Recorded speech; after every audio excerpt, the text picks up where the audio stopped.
maamuzi ya Court of Appeal kama imeweza kubatilisha ule uamuzi ama imeweza kukubaliana. All right, moving on, Prime Cabinet Secretary Musalia Mudavadi has called alt-Wiper leader Kalonzo Musyoka for questioning the source of 150 million Kenya shillings bonus used to cane farmers in Mumias on Monday. Mudavadi defended the bonuses issued to the farmers, saying it is a hard-earned money which signals a new beginning in the management of farmers' affairs in sugar sector. He said no sideshows will distract the government from delivering its promises to Kenyans, especially farmers who are backbone of Kenya's food security and economic stability. Na kwa kimombo, tunataka tuulize Kalonzo, what is your beef with the sugarcane farmer?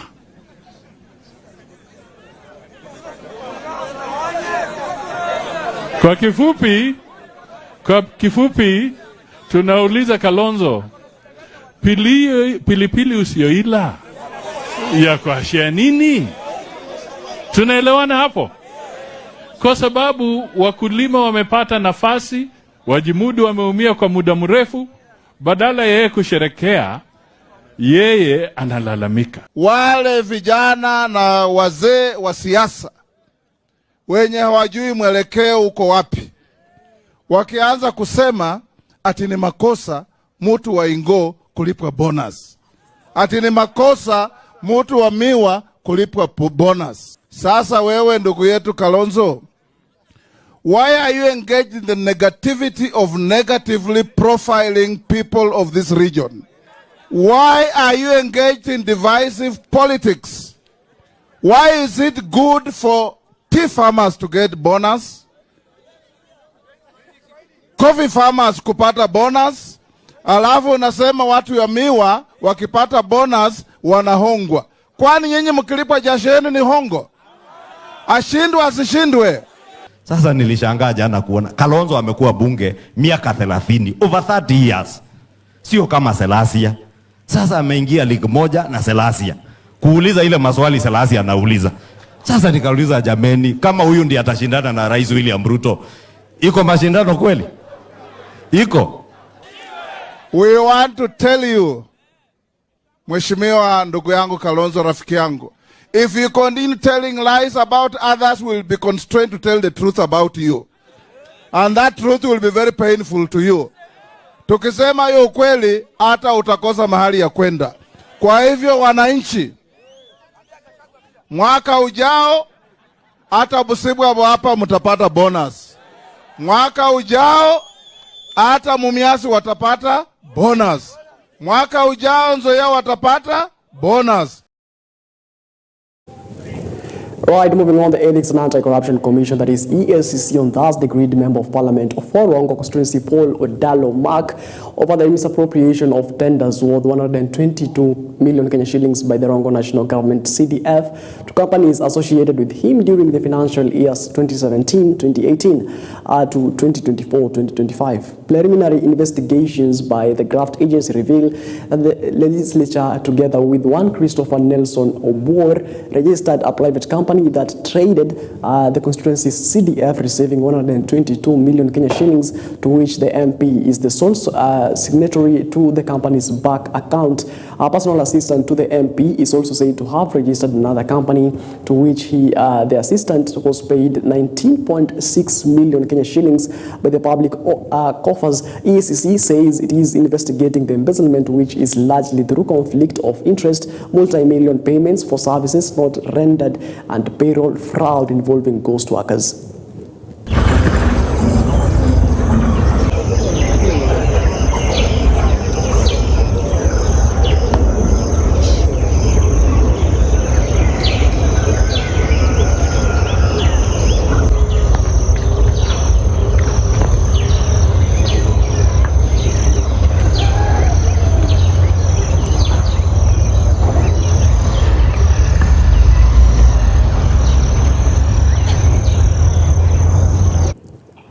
High Court in Nairobi has dismissed a request by Inspector General of Police Douglas Kanja and Director of Criminal Investigation DCI Amin Mohammed to overturn earlier orders requiring their personal appearance in court on January 30th of 2025. Judge Chachamuita ordered the two to appear in person to explain the alleged abduction of the individuals in Mlolongo. Justice Mutumwa, Martin Mwau, and Karani Mwema, who have now been dubbed the Mlolongo Three, were reportedly abducted in Mlolongo, Machakos County, alongside one Stephen Mbisi Kavingu on December 16th and 17th of 2024.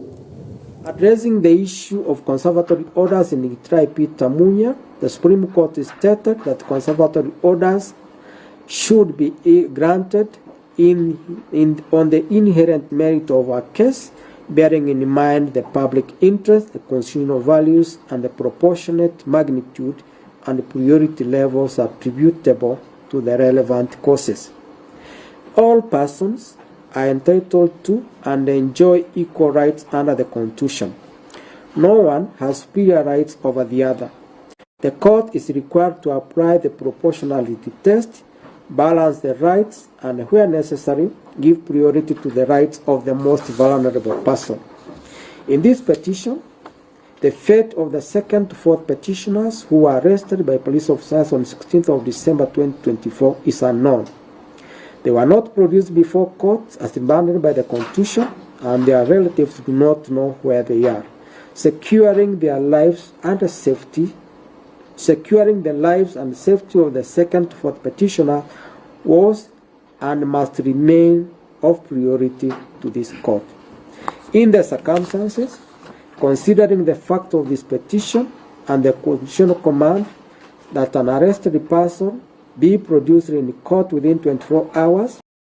Right, moving on to matters education now. The shortage of laboratories in the junior secondary schools has been mentioned as a major challenge in implementing the new education system in the country. The Cabinet Secretary for Education in the country, Julius Migos, has admitted the existence of the shortage while making it clear that the government's plans to build 1,600 laboratories to boost new education system in line with the success of science education STEM. Speaking during a visit to inspect the construction of grade 9 classrooms in Mombasa County, Ogamba said the government is doing everything it can to ensure the success of the education system in the nation.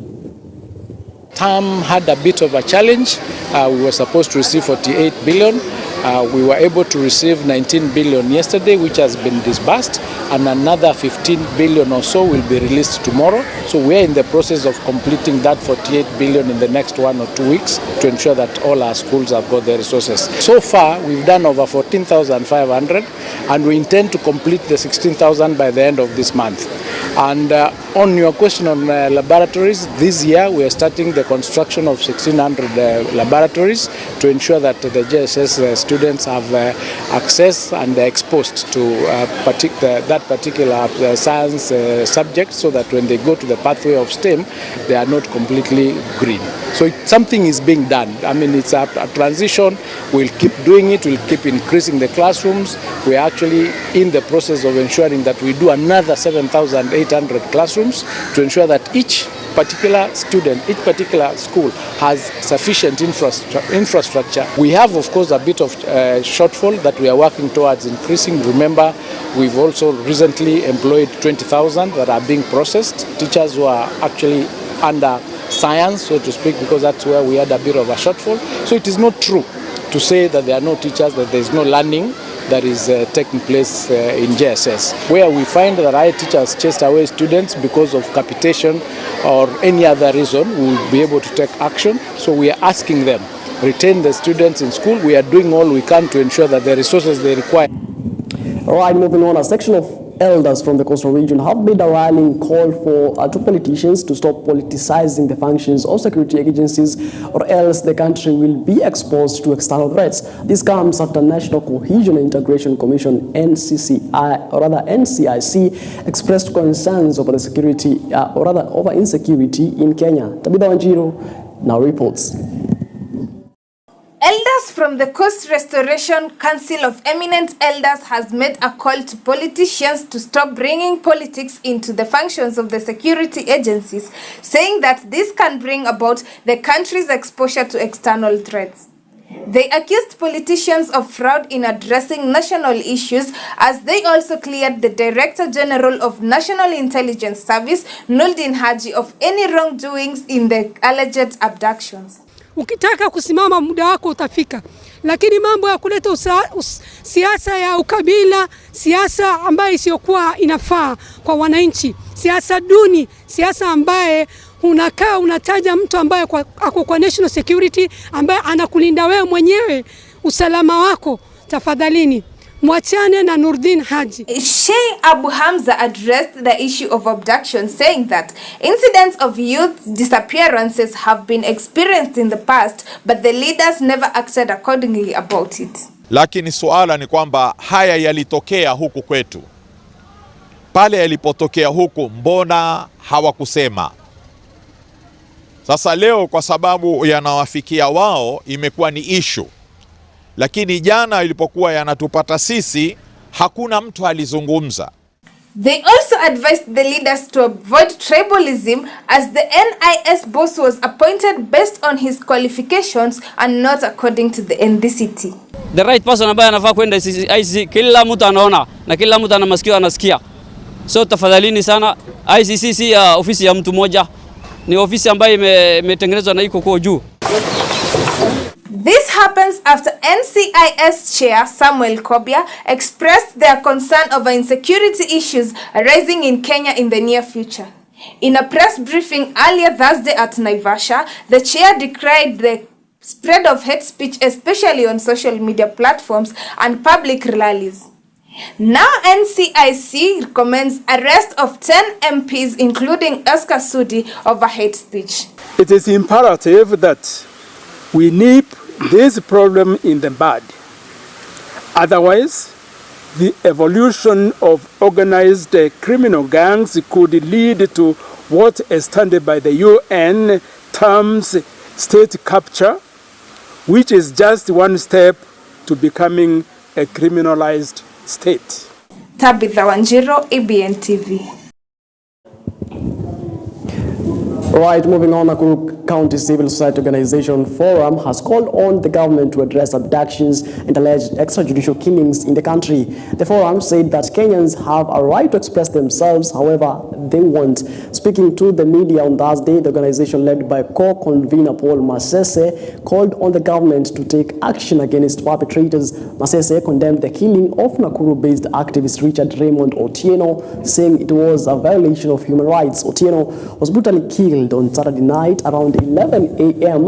as he was heading home. At the same time, the CSOS condemned the arrest and disappearance of Brian Odhiambo, who was arrested by Lake Nakuru Rangers on Saturday. For Brian. Justice for Brian. Justice for Richard. Justice for Richard. That we appear to be going back to the dark days of Nyayo, where abductions, arbitrary arrests, enforced disappearances, torture and degrading treatment of citizens is becoming the order of the day.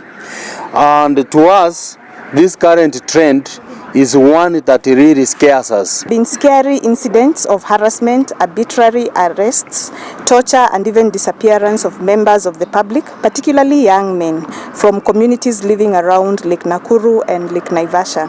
A case in point is the disappearance of Brian Odhiambo, who was taken to custody by KWS officers from his house in Makuti area, Manyani Estate, Nakuru Town East, on Saturday 18th January 2025 at around 2000 hours. To date, Brian has not been presented to a court of law and his whereabouts remain unknown. The KWS be compelled to immediately produce Brian Odhiambo and have him charged by a court of law for the crimes they arrested him for. The law must be allowed to operate naturally. Number 2, independent investigations.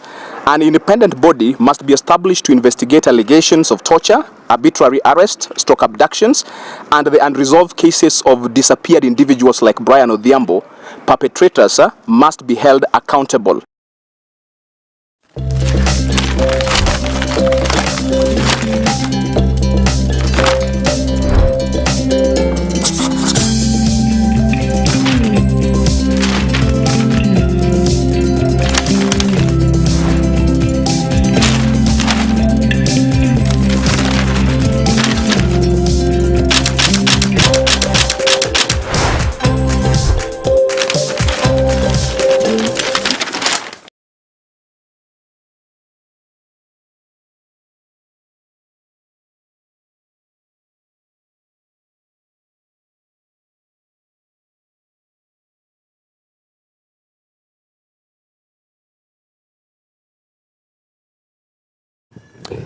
Right, welcome back. Let's take a look on what's making headlines on the dailies today. And today, being the 24th day of January 2025, I'm joined by the Star newspaper, the Standard newspaper, and the Daily newspaper. Let's take a look on what's making headlines on the Star newspaper dated 24th of January 2025. And top story making headline on the Star newspaper, 2024 has been a year of carnage, just 4,700 killed on roads. That, according to the NTSA report, says recent festive seasons claimed the highest toll.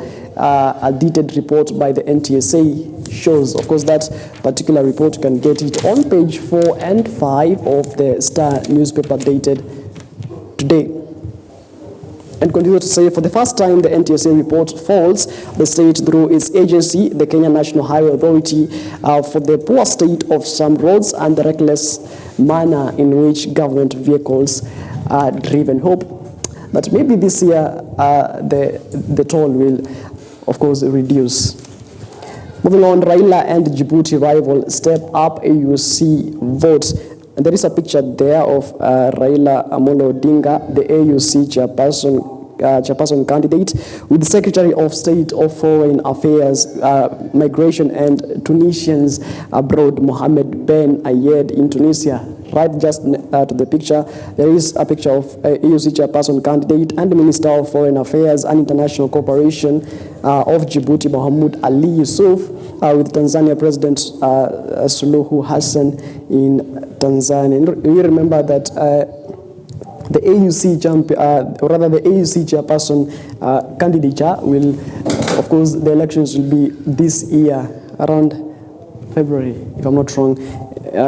Moving on, theft, guest house tricksters rob Russian visitors of 2.5 million shillings in Mombasa.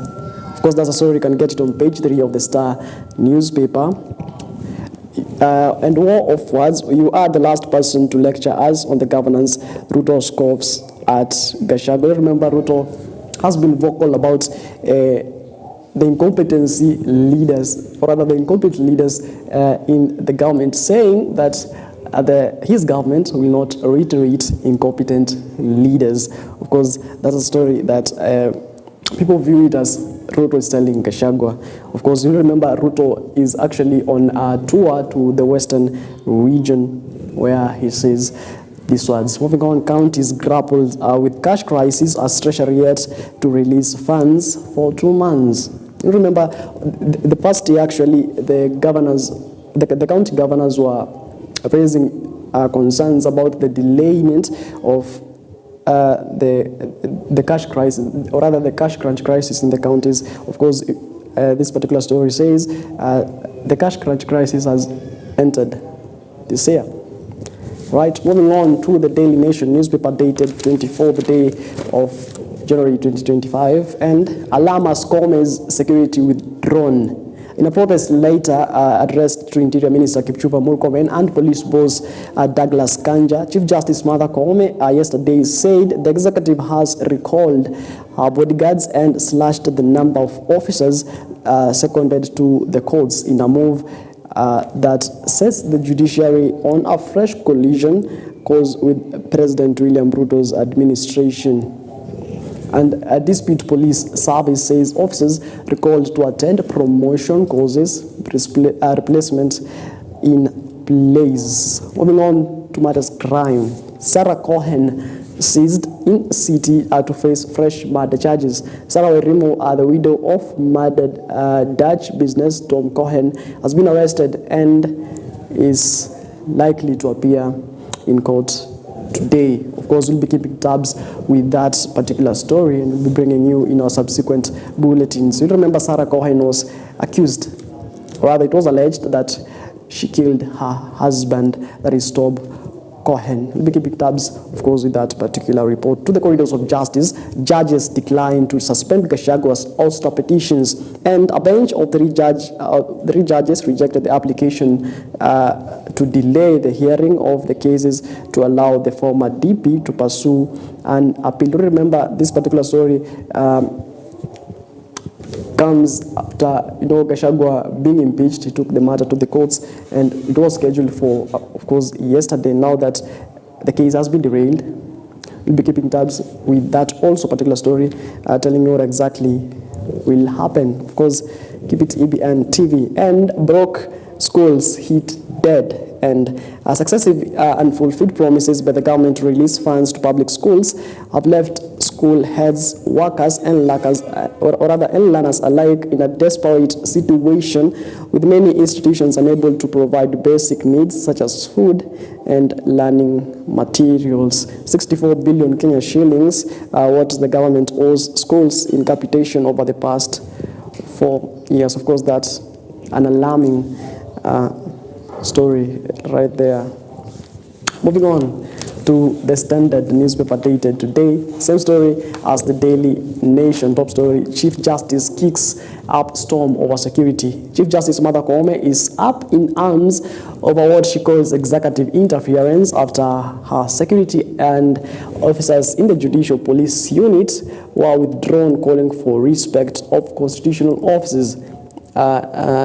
Intergenerationally, the National Police Service says judges' security is intact, and those who were recalled for training had been replaced. And continues to say, the words of Martha Koome, and I quote, it says, this act of withdrawal sends an unmistakably damaging message that those tasked with defending justice and constitutional liberties are susceptible to interference. Such a signal erodes public confidence in the judiciary's impartiality, threatening its role as a check against abuse of power. Contrary, it continues to say, that is CJ Martha Koome, contrary to media reports suggesting that NPS has withdrawn the security detail of some judicial officers, the National Police Service wishes to clarify that the officers have not, or rather have not been withdrawn. Rather, what has happened is a routine changeover of officers to attend their promotional courses. Of course, that is NPS spokesperson Dr. Resila Onyango. And you remember Gachagua before. You remember when Gachagua was in hospital, he had no security. His security was withdrawn, and they also alleged that his security was mandated to other institutions. Same case to Martha Koome. The NPS says the security officials, her security was not withdrawn, but rather they were mandated to a routine changeover. All right, we'll be keeping tabs, of course, with that particular story. Moving on,